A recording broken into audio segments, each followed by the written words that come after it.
Vous écoutez le chapitre... Non. Vous écoutez... Vous écoutez le témoignage de Laure, chapitre 4. Moi qui suis très loin de tout ce que tu exprimes, dans le lien à l'invisible, dans mon quotidien, si je suis ouvert, ce que je suis pas forcément. Ouais. Parce que je me rends compte que... j'avoue, on passe un peu du coq à l'âne, c'est peut-être pas très cool pour les gens qui écoutent, mais c'est vrai que dans ma démarche de viens, on fait un soin pour montrer pour le podcast, je me cachais. Ok. En fait, ouais. ça me fait flipper son truc. Et c'était pas malveillant, hein, mais je me disais, ok, voilà, bah moi j'ai envie de faire entendre ta voix et ce que tu fais, bon bah faisons-le. Et puis je sais pas si on enregistre ou pas, on verra, etc. Mais je l'ai approché d'une façon très déconnectée. Ouais. C'est ce que tu as dû sentir. Parce qu'en vrai, si là, une fois que le micro coupe, tu me dis, bon, bah voilà, là, on est entre potes, entre nous, tu veux que je te check un objet. Franchement, j'ai déjà le cœur serré à l'idée. J'ai trop peur. Ah ouais? J'ai trop les boules. Ah ouais, mais pourquoi? C'est hyper intéressant. J'ai trop les boules. Déjà, j'ai vachement envie de te le demander et où il y a moyen que tu me le... Je sens qu'il y a possiblement... Parce que là, du coup, on est le soir et après, on va aller dîner. Ouais. J'ai trop peur. J'ai trop les boules que ça... Ah, je sais pas, j'ai peur. Mais c'est drôle.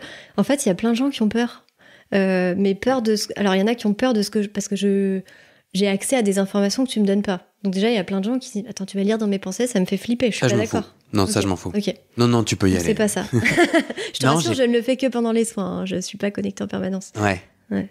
Non, j'ai peur. J'ai peur parce que moi, je fais pas des PowerPoint, mais je suis tellement quand même...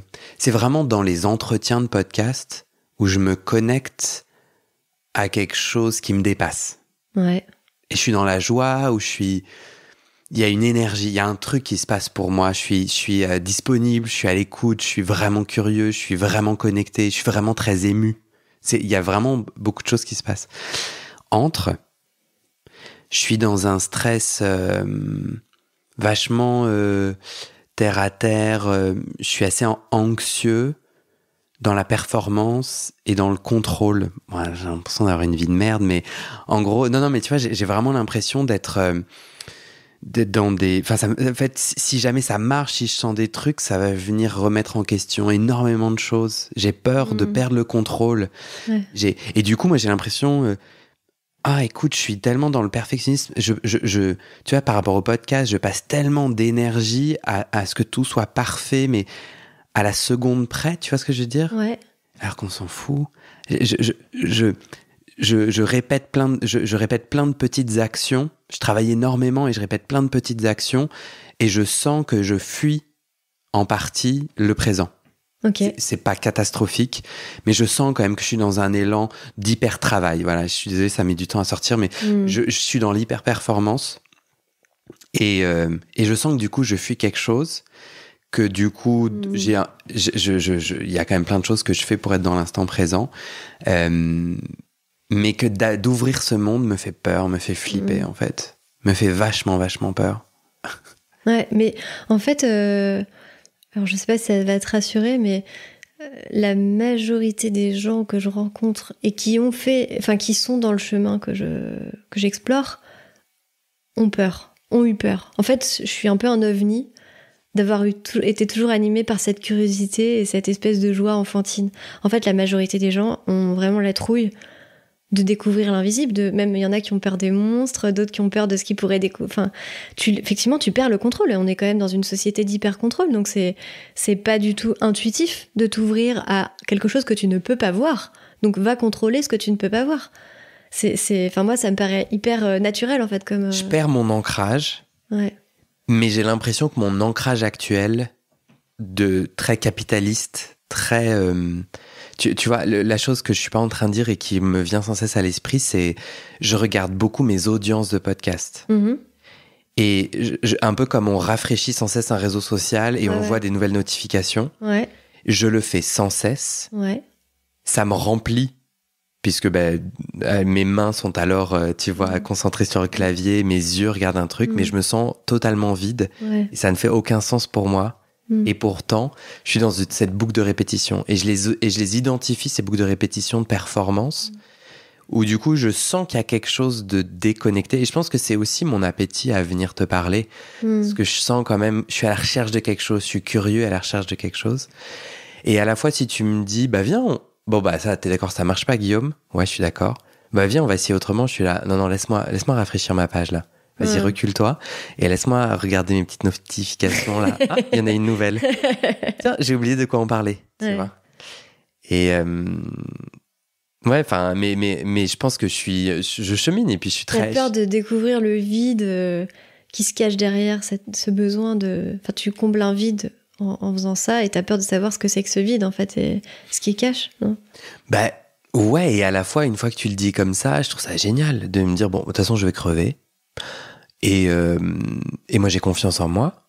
Donc, je vais pas dériver de ouf. Et encore, peut-être, j'ai peur de ça. J'ai peur de dériver. J'ai peut-être pas tant confiance en moi que ça. J'ai peur de dériver, tu vois. Et toi, jamais tu te sens happé. Jamais tu te dis, mais merde, en fait, ça avant, c'était pas possible. Maintenant, c'est dans mon monde du possible.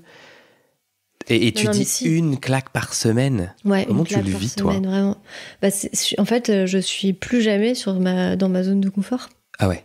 Ouais.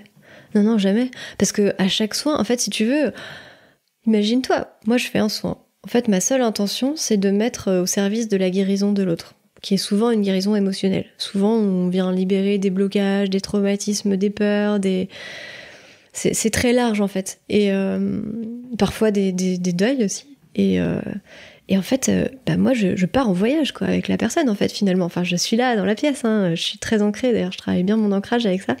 J'essaie de consacrer un peu d'énergie au potager pour être bien dans la matière.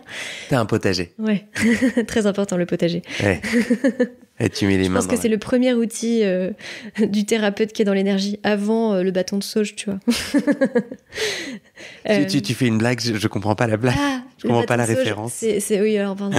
Non, mais parce que c'est un peu la caricature des sorciers, tu sais, des sorcières qui utilisent de la sauge pour nettoyer. C'est une caricature. Panoramix. Ouais, voilà. Non, mais c'est vrai, en fait, c'est une caricature qui se vérifie. En fait, d'ailleurs, je pense que sur la table qui est là, il y a du Palo Santo et de la sauge. Donc oui. Mais du coup, je t'ai coupé. Tu disais quand même que toi, t'as... Ouais, non, moi, c'est hyper bousculant. À chaque soin, je pars en voyage. À chaque soin, j'hallucine. Tu vois, récemment, non, d'ailleurs, pas. J'ai un soin qui m'a profondément marqué. Ouais, profondément marqué. Parce qu'il y avait en plus, je pense, un effet miroir. Il y a souvent des effets miroirs, c'est ça qui est génial. C'est qu'en plus, à chaque fois que je fais un soin, je pense que je bosse aussi sur moi les 3 jours qui suivent. J'ai fait un soin à une femme qui est venue me voir et qui m'a rien dit, parce que c'était en présentiel cette fois-ci. Elle m'a rien dit parce que c'était pas par bouche-oreille, donc j'imagine qu'elle voulait un peu me tester, genre, ouais, est-ce que la meuf, elle est sérieuse ou pas? Parce qu'elle dit qu'elle entend, mais c'est pas vrai. Donc elle m'a rien dit, elle m'a juste dit, j'aurais travaillé sur du transgénérationnel. Ok. Et donc elle s'allonge et tout de suite, je lui fais le soin en kinesthésie, je sens qu'elle a des douleurs dans l'utérus. Et en fait, donc je lui fais le soin, je te dis, ça dure, je sais pas, une demi-heure, un truc comme ça. Et après, j'ai une guidance qui vient, donc je commence à entendre. Et là, je sens des présences dans la salle. Je crois que c'était la première fois, si je dis pas de bêtises, où je sentais vraiment des... Non, c'était déjà arrivé. Mais bon, ou autant de présence en tout cas, parce que parfois il y a une personne qui vient. Mais là, je sens en fait que toutes ces lignées de femmes viennent et on lui explique que ce problème, c'est un blocage lié à des mémoires transgénérationnelles et que toutes les femmes de sa lignée ont mal à l'utérus, ce qu'elle me confirme, et que c'est des douleurs inexpliquées. Donc toi, tu lui dis... J'entends une voix qui me dit que vous avez mal à l'utérus. Non, je lui dis, ça ressemble plutôt à bidule. Prénom. Tu dis les prénoms ouais. Ah non, de la dame. Non, je lui dis, tu as des douleurs à l'utérus. En fait, c'est vraiment des gens qui s'adressent. Donc tu as des douleurs à l'utérus, tu aimerais guérir et tu vois ça comme un problème. Mais en fait, nous, toutes les femmes de ta lignée, nous sommes venues aujourd'hui pour t'expliquer pourquoi. Ton âme a décidé Ton âme a décidé d'avoir cette douleur. Tu as décidé de la porter pour nous libérer. Et en fait, elle m'explique, je te dis, elle m'explique, ces femmes, et c'était vraiment profondément touchant pour moi, parce que j'ai compris que c'est pas, putain, fais chier, j'ai chopé une mémoire transgénérationnelle. Je précise, les douleurs transgénérationnelles, c'est scientifique. Ah. Ça a été démontré par la science. Ça peut même sauter des générations. Je t'enverrai. Non, mais c'est cool, ouais. Ça c'est démontré. Ils ont fait des expériences sur des rats, voilà. Bref, ça a été démontré. Donc là, on est dans ce soin, et là, je sens toutes les femmes de la lignée qui viennent et qui lui disent, en fait, t'es venue t'incarner pour transcender cette blessure. Et on se l'est pas passé toutes les unes après les autres comme le mistigris, pas du tout. En fait, on avait besoin d'être toutes ces femmes pour la porter et pour la transcender ensemble, parce que c'était trop lourd à porter pour une seule femme. Et c'était un moment incroyable, en fait. C'était trop beau, tu vois. J'ai pleuré, en fait. J'ai pleuré avec elle. Vous étiez ici dans cette pièce. On était ici dans cette pièce, en fait. Et du coup, toi, tu fermais les yeux ? Ouais, je ferme les yeux quand je suis en guidance. Et quand tu dis « je sens la présence de femmes », c'est-à-dire... Parfois, j'ai des images. Parfois, je décris des gens, on me dit « ah ouais... » Donc, en fermant les yeux, quand tu ouvres les yeux, il n'y a personne dans la pièce. Non, quand j'ouvre les yeux, je vois comme toi la bibliothèque. Ouais, tout va bien. Non, c'est vraiment en fermant les yeux. C'est très subtil, hein, tout ça. C'est pas ça t'envahit pas. Non, c'est pas du tout envahissant. Ça me vient pas sans que je le souhaite. Très rarement. En tout cas, j'apprends à le contrôler. Mais tu vois, je te raconte juste cet exemple, mais c'est pour dire que c'est un voyage que je vis avec elle, tu vois. Et moi-même, j'apprends, je me dis, ah oui, d'accord, donc ce qu'on porte, qui vient de nos lignées, c'est pas un fardeau, en fait, c'est un cadeau. Même les maladies, en fait, c'est horrible. Enfin, c'est une nouvelle façon de voir le monde, de voir nos douleurs, nos peines. Et c'est assez... Moi, je trouve ça beau, et ça m'emplit vraiment d'amour pour les gens que je reçois. Et finalement, pour moi, en fait, j'apprends aussi, je crois, à m'aimer en apprenant à accepter les autres, puisqu'il y a des effets miroirs à chaque fois. Et t'as peur ? Mais malgré tout... Non, mais tu me disais, pas mal de gens ont peur pendant qu'ils cheminent, mais ça, je crois que n'importe quel chemin de vie inclut de la peur. Ouais. Et toi, t'as dit, je suis une des rares qui garde cette curiosité et cette joie, c'est-à-dire que toi, dans ton chemin, là, depuis 2 ans, la peur est infime. Non, il y a eu des moments où j'ai eu peur, vraiment, Alors, si tu veux... Globalement, c'est inconfortable parce que chaque son est différent, et à chaque fois, j'apprends des choses, et à chaque fois, je me dis, ah bon, mais je sais faire ça. Tu vois, j'ai fait monter un défunt, je savais faire ça, qui était bloqué. Enfin, j'étais choquée. Je me suis dit, est-ce que je l'ai bien fait monter ? C'est quoi me faire monter un défunt ? J'ai lors d'un soin, j'ai vraiment senti... Enfin, en fait, non. J'ai canalisé. Tout d'un coup, je m'adressais plus à la personne qui était sur la table, mais à la personne qu'on venait de libérer, et je lui disais d'aller vers ses guides de lumière. Et j'étais là, c'est quoi ce bordel ? Parce que je dis des choses que j'entends, pas que je crois. Donc parfois, je dis des choses et je me dis, mais non, mais je suis pas d'accord, c'est quoi ce bordel ? J'y crois pas à ça, tu vois. Donc c'est hyper inconfortable et déstabilisant. Mais... Par exemple, pendant notre entretien, donc là, on est l'un face à l'autre, t'es sur une chaise, je suis sur une chaise. On a tous les deux un micro devant la bouche qui est tenu par un pied sur le côté chacun. Tout à fait. Et depuis le début, je n'avais jamais vu dans le coin à ta gauche, alors c'est devant moi, le bâton. Puis soudainement, pendant que tu parles, pendant que je suis connecté à ce que tu dis, j'ai pas vraiment les questions j'ai pas de liste de questions, là, j'ai des... De toute façon, tu pourrais pas les lire, on est dans le noir dans 2 secondes. C'est clair, il y a plus de lumière. Et soudainement, j'ai vu le bâton qui est à ta gauche, que j'avais pas vu depuis le début. Ouais. Et j'ai eu comment je pourrais décrire ? Donc là, je suis en train de te décrire ce qui se passe dans ma tête pour savoir si c'est la même chose pour toi. Ouais. J'ai pas une voix qui me dit, enfin, j'ai une intuition forte, j'ai un élan d'énergie en me disant, pose-lui la question. Enfin, ça, c'est assez marrant. Enfin, c'est un peu c'est un peu, donc il y a pas une question qui se formule dans ma tête et une voix, mais c'est vrai qu'il y a quelque chose qui s'invite. C'est ça, mais c'est exactement dans mon cerveau. Ouais. J'avais pas vu le délire, là, soudainement, et je sais. Tiens, vas-y, on va dans cette direction. Ouais. Et après, je dois quand même un peu combattre le rationnel, de dire, attends, merde, elle est en train de dire quoi ? Est-ce que je vais l'interrompre ? Est-ce que je vais bien l'interrompre ? Attends, est-ce qu'il n'y avait pas un fil ? Et putain, il y a des gens qui écoutent, faudrait pas non plus que ça passe du coq à l'âne et tout. Et il faut que je me batte un peu contre ça. Je comprends. C'est exactement ce qui se passe pour moi pendant les soins, quand je fais des soins à des amis. Parce que je crois les connaître, Et parfois, dans la guidance, je leur dis des trucs, je me dis, mais ils m'ont pas du tout dit ça, ils m'ont dit que tout l'inverse. Et donc, du coup, je coupe 2 secondes et je me dis, quoi ? Est-ce que je leur dis vraiment ce que j'entends ? Bon, ok, je leur dis. Du coup, après, heureusement, on débrief, ils me disent, bah ouais, en fait, je t'avais jamais dit. Ah ouais. C'est assez dingue, mais... Donc quand mais tu c'est exactement dis ça s'invite. Les guidances c'est pas des voix que tu entends, c'est comme pas toi. intelligible. C'est comme toi, ouais. C'est des intuitions, des élans. C'est quand même... On me dicte les mots. Hein. On te dicte les mots. Ouais. Parfois, j'ai des intuitions, des évidences, mais souvent... c'est vraiment les mots comptent. Et les gens me disent, ah, mais c'est exactement ce mot-là. Ça me parle, ce mot. C'est qui on ? Qu'est-ce qui s'adresse à moi ? Ouais. Franchement, là-dessus, on tombe sur des croyances à nouveau, je trouve. Mais la tienne, Laure ? Ben, en tout cas, ce dont je suis sûre, parce que à nouveau, j'en ai fait l'expérience, c'est que c'est pas toujours la même personne, parce que c'est pas toujours la même vibration. En fait, dans chaque soin, pour chaque personne, je sens que c'est une vibration différente qui vient à lui, à travers moi. D'ailleurs, il y a des gens où je sens que les vibrations sont compliquées pour moi. Ça me demande plus d'efforts, ça me fait plus mal. Parfois, ça me fait mal au chakra coronal de canaliser. D'ailleurs, Sarah, pas de chance. Attends, c'est quoi le... Là, t'as en haut de la tête. En haut de la tête. J'oublie toujours quand on me voit pas. En haut de la tête, on a un chakra qui s'appelle le chakra coronal.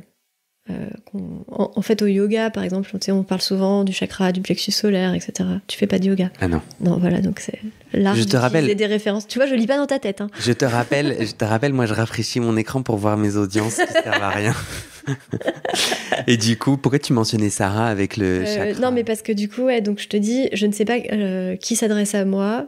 Je sais qu'il y a plein de thérapeutes qui posent la question et qui te disent j'ai canalisé l'archange bidule, le machin, les guides de machin. Enfin, moi, je sais pas si c'est que je fais un blocage ou que j'y crois pas.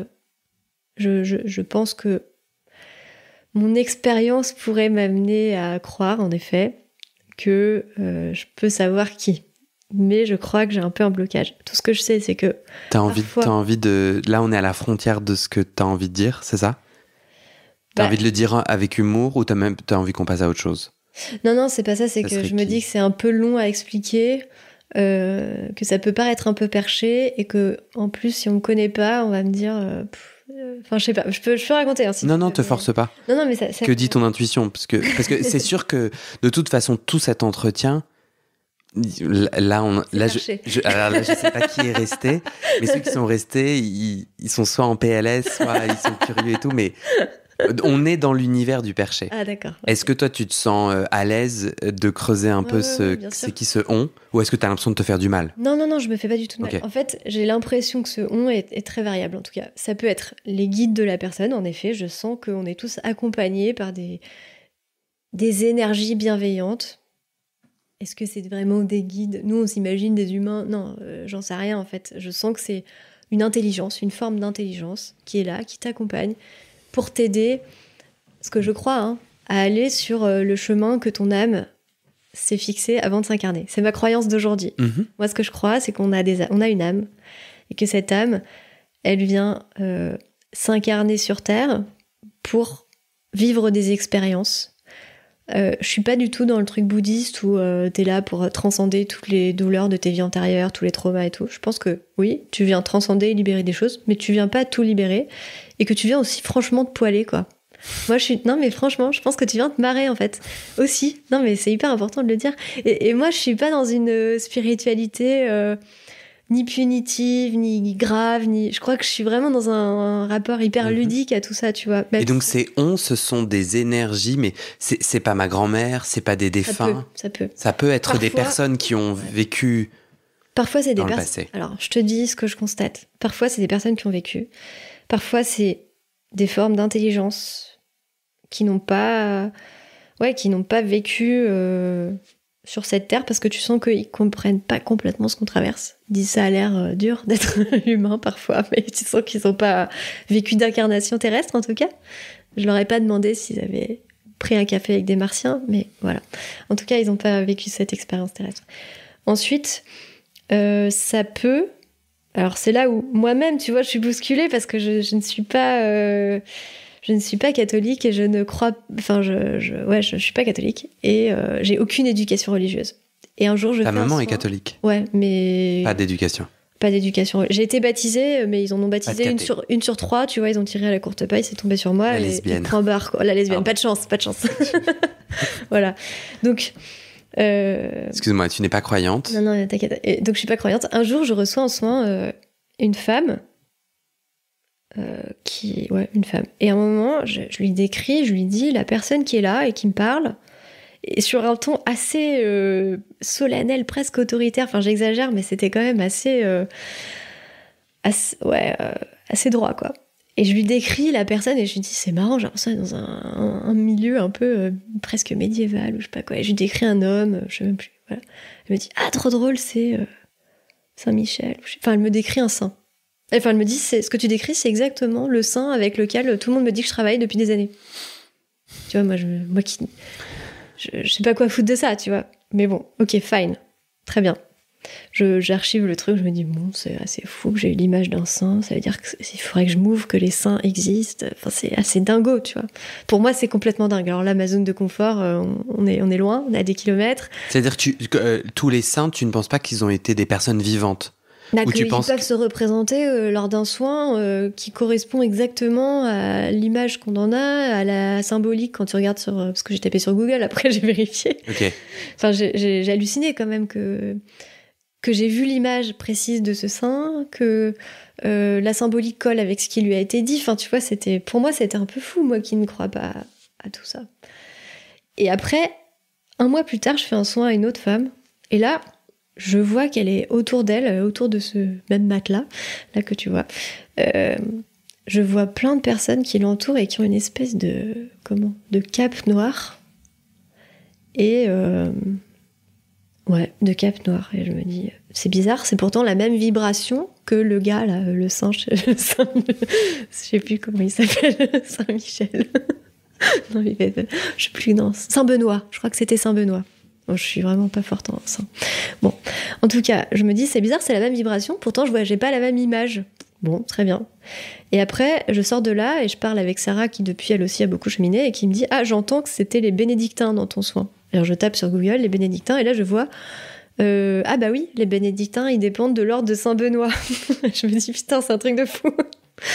Mais voilà, tu vois, ça me paraît dingue, quoi. Ça me paraît vraiment dingue. Du coup, ce « on » qui te donne ces guidances, ça pourrait être Dieu. Quoi ? Non. Bah là, une fois, c'était Saint-Benoît, l'autre fois, c'était visiblement les bénédictins. Parfois, c'est la grand-mère, parfois, c'est les lignées de femmes qui parlent d'une même voix, parfois, c'est les guides. Et le saint te gêne plus que les autres? C'est marrant. C'est marrant. Bah non, mais parce que pour moi, c'était une histoire. Et puis peut-être aussi, j'ai eu cette éducation. On m'a dit, tu sais, tout ça, c'est des croyances. Oui, ton père. La religion, c'est l'opium du peuple. Enfin, je sais pas. On m'a éduquée avec ce truc un peu. Et là, je suis bien obligée de constater que, bon, il y a une part de vrai dans cette affaire. Après, je pense que l'Église a créé des dogmes autour peut-être d'une vérité. Là, je suis obligée à nouveau de redécortiquer et de dire, bon, il y a peut-être une part de vrai dans chaque religion, en fait. Maintenant, c'est ce que je crois. Ouais. Je crois que dans chaque religion, il y a une part de vrai. Je me demandais, pourquoi devenir thérapeute? Tu vends aujourd'hui tes services? Tout à fait. Pourquoi? C'est pas facile d'ailleurs pour moi. J'ai envie d'aider tout le monde gratuitement. Pourquoi ? Parce que j'ai décidé d'en faire mon métier. Ça m'anime en fait d'aider les gens à cheminer vers qui ils sont. En fait, je me représente un peu comme si on était tous un oignon avec des couches qui nous coupent de nous, nos peurs, nos croyances limitantes, notre culpabilité. Et enlever ces couches pour aider les gens à se rapprocher d'eux-mêmes, pour moi, c'est magique. Ma question n'était pas là, excuse-moi. Ah, d'accord. Non, je l'ai mal posée. Okay. Tu as l'air d'avoir pris dans ton chemin une hauteur de vue où du coup, moi, si je tire ce fil, je te dis, mais l'argent viendra. T'as pas besoin. Si on commence, une des croyances la plus puissante de notre société, alors je parle c'est mon opinion. Hein, je t'en prie. Je suis pas en train de dire. En fait, c'est marrant parce que c'est assez lié avec le moment dans lequel je suis dans ma vie où je me vois comme ça parfois rafraîchir ces pages de réseaux sociaux à regarder les notifications. Idem dans mon rapport à l'argent et mon exigence. Moi, en gros, j'ai besoin de faire de l'argent pour me valoriser. C'est vraiment un truc de... Alors, on est d'accord, c'est pour... il en faut pour vivre et je suis pas en train de... Mais au-delà de ça, même une fois que c'est bon, je peux en vivre, j'ai des sous de côté, etc. Non, il faut que chaque mois, j'ai un modèle économique qui vienne sanctionner avec un pouce vers le haut. Et ça, pour moi, c'est 100% le capitalisme. C'est-à-dire, j'ai grandi dans un monde où... Et je le vois parce que je passe mes journées, au moins 2 fois par jour, 2 questions. Tu fais quoi dans la vie? Je fais des podcasts. La question juste après, est-ce que tu as envie? Je passe ma journée à parler d'argent et à me justifier que non, pour le moment, j'ai pas trouvé comment en vivre, tu vois. Et donc, je suis dans cette croyance de mais non, mais là, Guillaume, réveille-toi. Attends, t'as pas ramené d'argent autour de ces podcasts. Vite, fous de la pub, vite, vends des trucs, tu vois. Ouais, je comprends. Et je me sens aux prises là avec une croyance tellement puissante et tellement irrationnelle. Sachant que j'ai de l'argent de côté et que pour le moment, pour subvenir à mes besoins, j'ai le privilège et la chance de ne pas avoir à là tout de suite, pour payer un loyer, etc., à faire rentrer de l'argent, tu vois. Ouais, je comprends. Je vois la puissance de cette croyance, donc je me connecte énormément à ce que tu as dit depuis le début. C'est que moi, je vois dans ma vie la puissance d'un truc invisible qui me prend aux tripes. Et je vois aussi un truc perché, c'était l'argent vient. L'argent viendra. Un truc perché. En tout cas, moi, quand j'entendais, notamment dans des coachings ou dans un coaching que j'ai fait, dans une formation que j'ai pris, la pensée étant créatrice, l'argent viendra. Moi, j'étais là, mais non, mais meuf. Ça plaît atterri, quoi. L'argent viendra. Oui, il viendra si tu vas tous les matins prendre le RER, va bosser, puis il viendra, ouais. Non, l'argent viendra. C'est pas quelqu'un, c'est pas un chaman ou quelqu'un qui me l'a dit, mais c'est une formation, une vidéo en ligne. Et en fait, je sens les énergies. C'est-à-dire, à partir de la peur, ma croyance, à partir de la peur, mon cerveau, dans la peur, se met à dire vite, je migre de plateforme podcast, je vais te foutre de la pub 3 fois pendant l'épisode, début, milieu, fin. Et je vais gagner peanuts 2000 € par an, mais je le savais pas encore. Et c'est marrant, mais j'avais l'estomac un peu qui se serrait. J'étais là, c'est un peu naze. Ça faisait pas de sens pour moi. Ouais, je comprends. Et du coup, en fait, j'avais besoin de me dire, non, pour le moment, l'argent viendra. Je sais pas comment, mais là, pas tout de suite. Et un peu avec ce même travail autour de l'intuition, etc. Je m'étends un peu trop, mais je reviens à toi. Et je suis là, mais tu nous as fait un propos sur le capitalisme, un propos sur justement ce monde de l'invisible. Ça ne résonne pas pour moi. Je me dis, mais avec respect, je te gratte en disant, mais meuf, mais non, mais du coup, t'es super puissante. Tu vas pas aller nous faire payer 50, 40, 100 € le soin dans une mécanique capitalistique en disant toi, je vais te convaincre que l'argent viendra. Qu'est-ce que tu réponds à ça? En fait, y a beaucoup de choses à répondre à ce que tu dis. Effectivement, il y a beaucoup de gens, de thérapeutes qui disent que en fait, l'argent, c'est un sujet d'abondance. Il y a même des gens qui proposent des soins collectifs autour de l'abondance pour accepter de faire venir l'argent à soi. Il y en a qui ont... Je te dis les croyances les plus perchées, après je te dirai la mienne. J'aime bien, comme ça, je passe pour la meuf ultra rationnelle. Enfin, j'essaye. Il y en a qui te disent, dans des vies antérieures, tu peux avoir fait des vœux de pauvreté. Et donc, si tu te traînes ça en mémoire karmique dans cette vie, on va réparer ça, comme ça, tu vas attirer plein d'argent. Il y a beaucoup de croyances autour de ça, autour de l'argent, effectivement. Moi, ce que je crois, c'est que... Et il y a la croyance aujourd'hui que tout le monde partage et qui n'est pas... qui est du monde invisible, mais du monde capitaliste que du coup personne ne remet en question, qui est, pour être validé, une activité... Enfin, tu vois, il y a un métier et il y a les loisirs. En fait, pour être validé, déjà, j'irais pire que ça. Moi, j'ai beaucoup travaillé là-dessus depuis 2 ans, c'est... Pour être validé, il faut être dans le faire et pas dans l'être. Ouais. Et moi, j'ai l'impression que maintenant, ce qui m'importe le plus, c'est mon état d'être et pas ce que je fais. Et j'aspire à un état d'être. Et j'aspire pas à un état de faire ou à des actions ou à une pile d'actions, ni une pile d'actions rémunérées, tu vois. Je suis si loin de ça. Non, mais j'aspire à ça. Ouais, je suis pas... Voilà.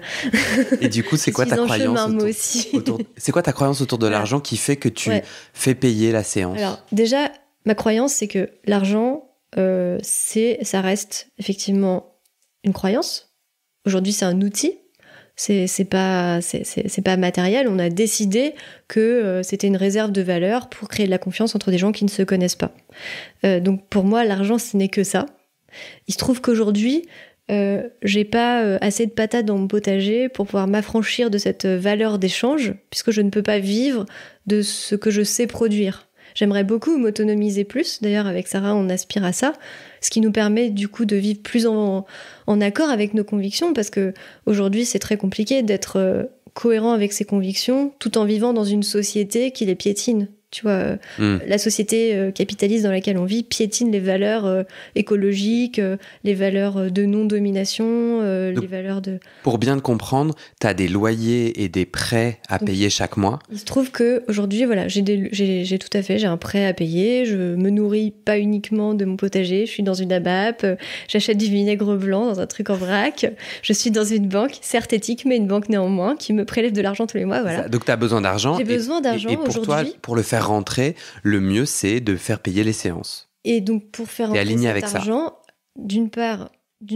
première raison, j'ai besoin d'argent, et pour le faire rentrer, je dois effectivement gagner ma vie dans la matière. Mais le deuxième point pour moi, et qui est le plus important en fait, pour lequel je fais payer les soins aujourd'hui, parce que comme toi, j'aurais pas forcément besoin dans les mois qui viennent, tu vois, de faire payer mes soins, mais j'ai fait des soins gratuits pendant 1 an et demi, et là, je sentais que c'était pas OK de continuer à faire des soins gratuits dans le donner-recevoir. Ça va au-delà du côté financier, en fait. Je sentais que c'était important, qu'il y ait un échange. Et là, peut-être qu'on revient sur un truc un peu plus perché, comme tu dirais. C'est toi qui l'as dit d'abord. je me charrie.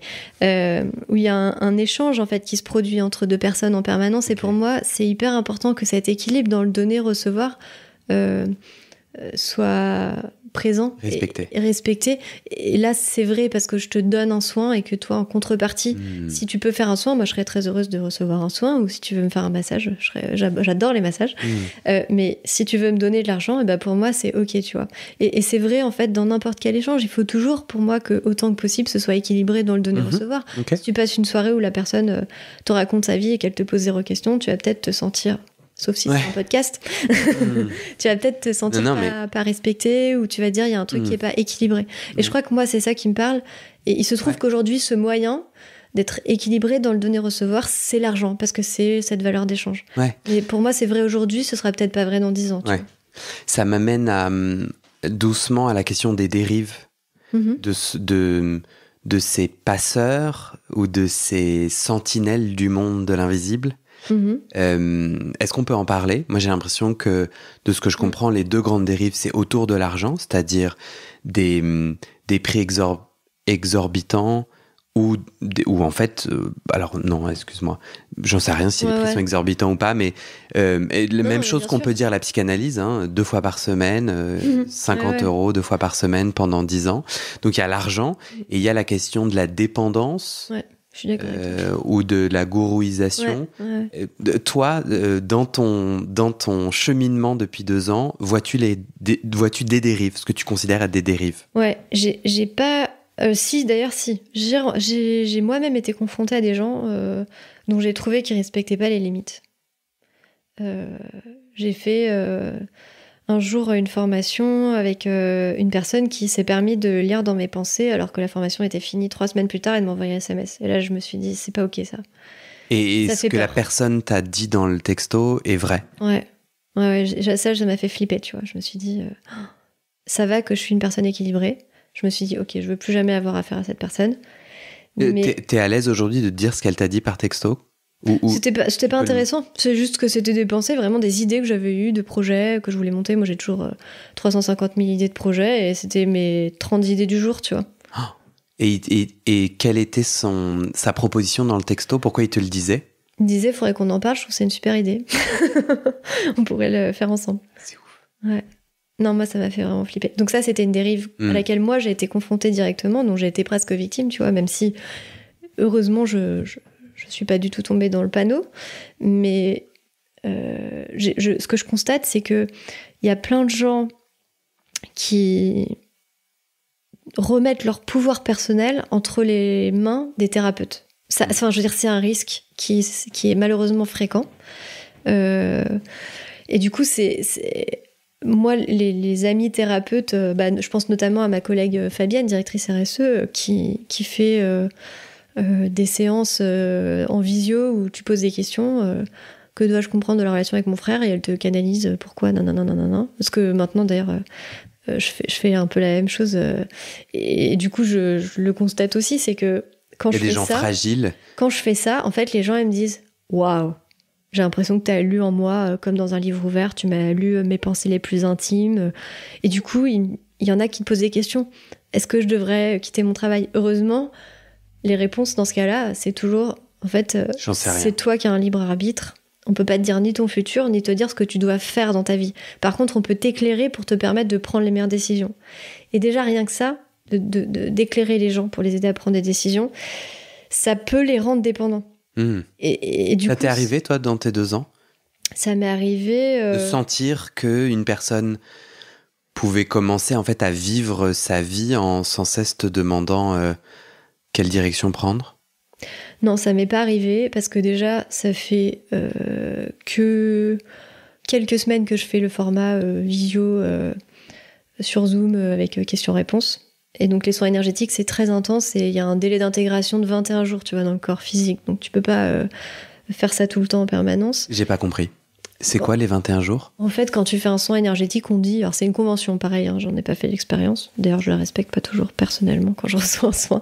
L'idée, c'est que tu reçois un soin, on dit que tu as 21 jours pour intégrer le soin dans ton corps. Donc, tu peux pas enchaîner les soins tous les jours. Okay.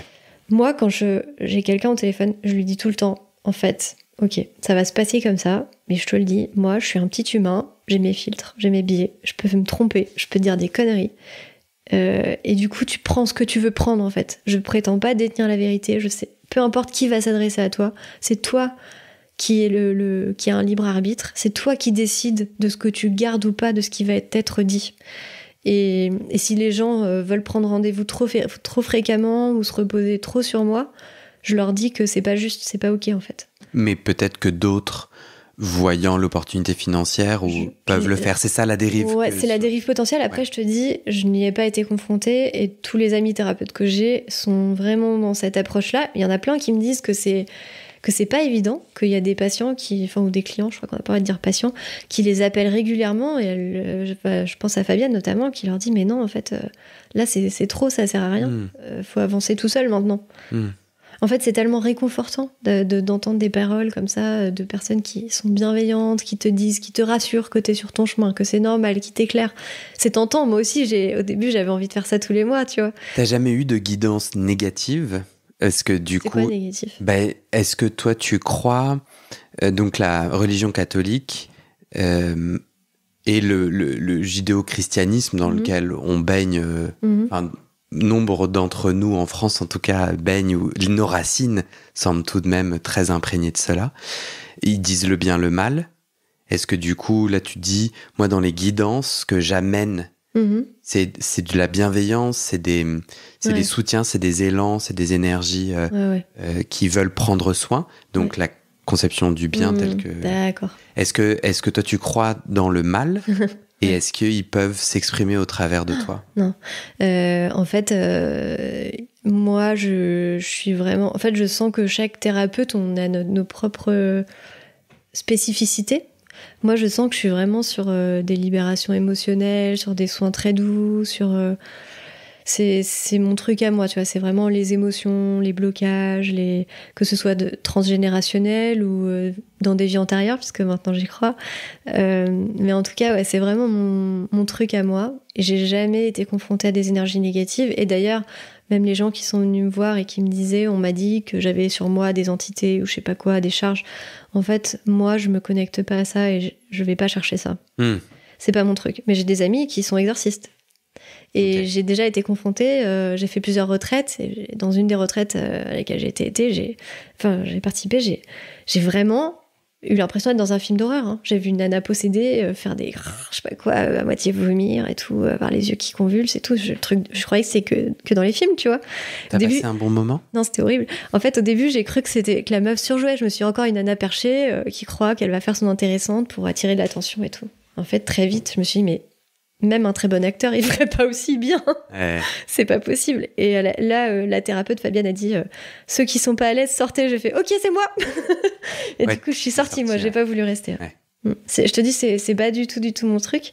Mais je connais des amis qui font ça. Et donc, pour répondre à ta question, moi, personnellement, j'ai jamais canalisé des mauvaises énergies. C'est toujours hyper doux, hyper bienveillant. Par contre, j'ai été confrontée à j'ai déjà eu... dans notre maison, c'est arrivé une fois, on a eu une entité vraiment pas cool qui est venue. Et du coup... Meuf, je dors dans ta maison ce soir. Mais justement, tu peux être rassurée. Ouais, cette affaire. Tu peux être rassurée, en fait, parce que on y est sensible. Dès qu'il y a quelque chose de négatif, on le sent et on nettoie. On va faire Charmed, quoi. Sur M6, quand j'avais 12 ans et tout. Oh, je suis la 3e sorcière. Il y a un grimoire et tout. je suis chaud bouillant. On va se faire 2-3 démons, là, après. Non, mais excuse-moi. Non, mais blague à part, c'est pas Vous avez senti un truc. On a senti... En fait, t'emploies un mot que je comprends pas. Entité. Entité. Mais E-N-T-I-T-E? Ouais, exactement. Ok. Une entité, c'est un objet du mal. Une âme qui est pas montée là-haut, tu vois, qui est restée bloquée. Une âme en galère. Qui est en galère grave. Ok. Qui s'est infiltrée dans la maison. Qui est dans la maison, qui s'est dit, ça a l'air sympa par ici, allez. Elle est soudainement arrivée. Elle est arrivée. C'est-à-dire qu'elle n'était pas quand vous avez emménagé. Un jour, une de vous deux, en se réveillant. Moi qui voulais pas dire des trucs perchés, on est bien. En fait, un jour, j'ai vu ça et je me suis dit, mais tu sais, c'est subtil encore une fois. Hein, c'est genre, tu t'es levé le matin. Je pas la main à l'entité. Je dis, putain, Bernard, tu déconnes, je t'avais pas invité. Non, c'est pas ça. Genre, tu descends, tu te réveilles. Jour, je me réveille et là, je vois au bout du couloir, subtilement, tu vois, vraiment avec... c'est subtil. J'ai un peu comme quand tu crois voir un truc, en fait, non. Oui. Bon, c'est exactement ça. Ok. Je crois voir un truc, mais je suis pas sûre. En plus, je suis pas en état de soin, donc je suis pas centrée. Donc tu viens de te réveiller. Je viens de me réveiller. Ouais. Dans le cul, peut-être. Ouais, peut-être t'es dans le cul à aider. En tout cas, je vois ce truc-là, je crois voir ce truc-là, mais je me dis non. Donc j'en parle surtout pas à Sarah pour pas la faire flipper. Et puis je revois le même truc quand même pendant une semaine, plusieurs fois. Et au bout d'une semaine, Sarah, il me dit, Laure, je veux pas te faire flipper, mais je crois, il y a un truc, elle me le décrit, je lui dis, merde, j'ai vu la même chose que toi, fais chier, on a vraiment un truc. Et donc là, on appelle un géobiologue. C'est monsieur nettoyage de maison.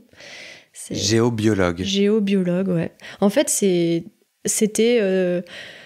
les vieux guérisseurs tu sais, dans les campagnes, il y a des guérisseurs, c'est encore très souvent. D'ailleurs, j'ai appris que mon arrière-grand-mère était guérisseuse.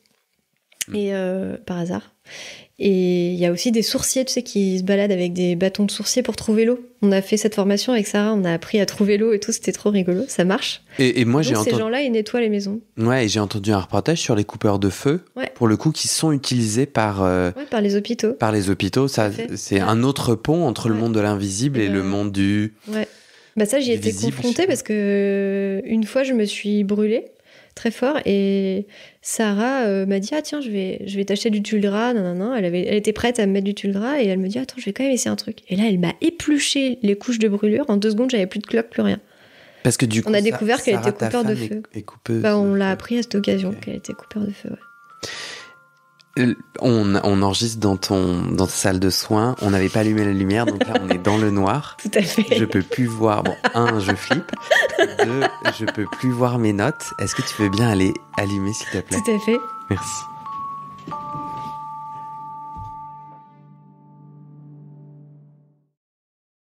Et c'est la fin de cet épisode. Vérifiez dès maintenant si la suite est déjà publiée. Sinon, vous pouvez vous abonner à ce podcast sur votre plateforme d'écoute pour être alerté dès la sortie des nouveaux épisodes. Et si vous aimez les témoignages intimes comme celui que vous venez d'écouter, j'ai 2 autres podcasts qui pourraient bien vous plaire. Je vous les présente. Ma dernière séance de psychanalyse. Ça, c'est un podcast dans lequel des gens me racontent leur dernière séance sur le divan et comment la psychanalyse les a aidés ou pas. Et d'ailleurs, c'est avec ce podcast que j'ai gagné le prix du meilleur podcast de conversation en 2022. Comment devenir sexuellement épanoui? Ça, c'est un podcast dans lequel des hommes, gays, bi ou queer, racontent leur chemin de sexualité et comment ils tentent de s'épanouir face aux normes. Alors pour écouter ces podcasts, vous pouvez tout simplement taper les titres dans la barre de recherche de votre plateforme d'écoute.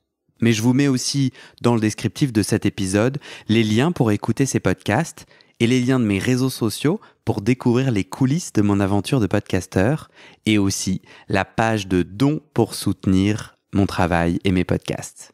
En tout cas, n'hésitez pas à m'envoyer vos retours et vos réactions à guillaumefaidespodcasts@gmail.com ou sur mes réseaux sociaux. Ça me motive énormément de savoir que ces histoires naviguent et résonnent, ou pas d'ailleurs. Allez, merci pour votre écoute et à très bientôt dans vos oreilles.